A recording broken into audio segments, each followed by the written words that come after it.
सदा सुख सागर में डूबे रहोगे। परम सत्य, परम सत्य। शरीर चाहे जितनी रोग के प्रभाव से पीड़ा में हो, पर यदि नाम चल रहा है, प्रभु का चिंतन चल रहा है, तो तुमसे सत्य कहते हैं, सामर्थ्य नहीं किसी पीड़ा की कि व्याकुल कर दे, नहीं। काल रूपी अग्नि का ताप भी आपको स्पर्श नहीं करेगा। कई बार बताया है कि जो नाम जापक है उनका जब शरीर छूटता है तो जो शास्त्रों में वर्णन किया गया है कि जन्मते और प्राण त्यागते समय महान दुख होता है, वो दुख उसे नहीं व्यापता।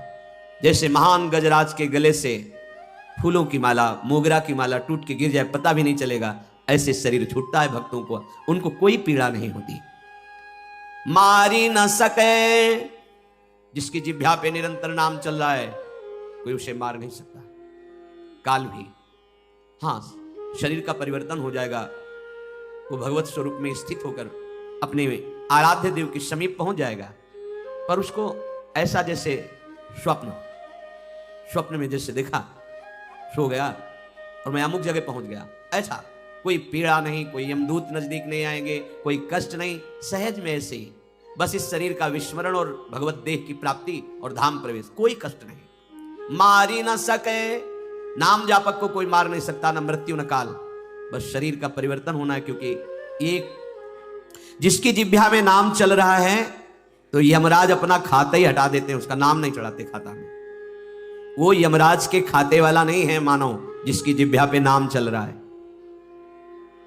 अपने यमदूतों से यमराज जी ने कहा था जब अजामिल के प्रसंग में था, भगवान हम तो आपको ही त्रिभुवन का स्वामी समझते हैं, पर वो दिव्य ऐसे देव पार्षद आए और उन्होंने तत्काल यमपास को काट दिया और हमको डांट लगा के कहा तुम कौन हो? हमने कहा हम भगवान धर्मराज के दूत हैं।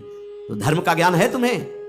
प्रभु वो तो बहुत धर्म का उपदेश करने वाले बड़े तेजस्वी, वो कौन थे? क्या आपसे भी बढ़कर कोई स्वामी है? तब कहा था यम जी ने कि हम तो एक लोकपाल हैं, अनंत महिमाशाली प्रभु श्री हरि के वो पार्षद हैं जो तुमसे मिले। याद कर लो, जिसके गले में कंठी बंधी हो वो हरि नाम जपता हो, भूल के पास मत जाना। हम भी उनसे डरते हैं, तुम तो हमारे दूत हो, अगर कहीं कुछ त्रुटि हो गई तो फिर भस्म हो जाओगे तुम, और हमको भी डर लगता है कि प्रभु के विरुद्ध कहीं कोई आचरण न बन जाए। तो जो थोड़ा भी नाम जप करता हो उस पर हमारा अधिकार नहीं है। और आप 42 लीला में बृहद वामन पुराण शायद उसमें वर्णन किया, सखी ने आज्ञा करी है यमराज को बुला के कि एक बार भी अगर श्यामा श्याम का नाम लिया है तो कभी तुम्हारे दूत या तुम्हारा हिसाब किताब उसके ऊपर नहीं चलेगा, उसको हम देखेंगे, तुम नहीं।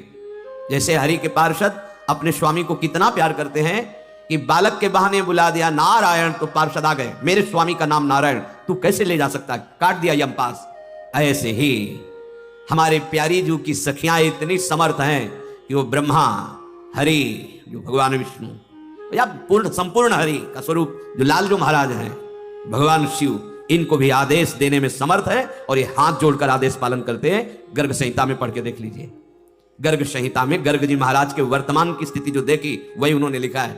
और निकुंज की बात तो सब कोई पढ़ ही नहीं सकता, एकांतिक रस है, यहाँ तो महाप्रेम का स्वरूप है, यहाँ भगवान के भगवत्ता ऐश्वर्य का भी प्रवेश नहीं, न देवैर ब्रह्मादे न खलु हरि भक्ते न सुहृदा। ये तो बड़ा अद्भुत, सखी में इतनी अलौकिक सामर्थ्य कहां से आई कि इन भगवानों को आदेश कर रही, प्रिया जो के चरण दासता के ठसक, ऐ यम, जिसके मुख से भूल से भी राधा श्यामा श्याम ऐसा निकल जाए, आंख उठा के मत देखना, तुम्हारे हिसाब में वो नहीं, उसका हिसाब मैं करूंगी। और सखियां प्रियालाल की करुणा की साक्षात युगल संधि मूर्ति हैं, युगल के हृदय का जो करुणा कृपा स्वरूप है वो मूर्तिमान सहचरी रूप। इसीलिए महाप्रभु हरिवंश चंद्र जू के मंगल में है, कृपा रूप जू वप धर्यो। लाडली लाल की कृपा ने जब रूप धारण किया तो सहचरी रूप हुआ, वो हित सजनी रूप हुआ।